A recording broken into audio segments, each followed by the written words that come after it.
දෙදස් විසිදක වසරේ මේ මස 9 අර්ගලයට පහරදීමෙන් පසුව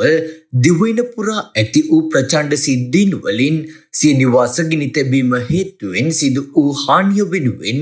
නීතියට පටිහැනි ලෙස වන්දි ලබාගත් හිටපු මැති ඇමතිවරුන්ගෙන්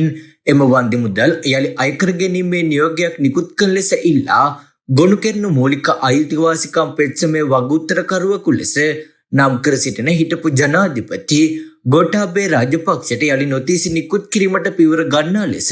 ශ්‍රේෂ්ඨ අධිකරණයේ අද පෙත්සම්කාර පාර්ශවයට නියම කරන ලදී. අදාළ වන්දි ගෙවීම නීති විරෝධී බවට ප්‍රකාශ කරමින් ගොනු කර තිබූ මූලික අයිතිවාසිකම් පෙත්සමක් සලකා බැලූ අවස්ථාවේදී ශ්‍රේෂ්ඨ අධිකරණයේ මෙම නියෝගය නිකුත් කරනු ලැබුවා. ඒ අනුව හිටපු ජනාධිපති ගෝඨාභය රාජපක්ෂ මහතාට යළි නොතීසි නිකුත් කිරීමට මෙලෙස ශ්‍රේෂ්ඨාධිකරණය අද නියම කරන ලදී.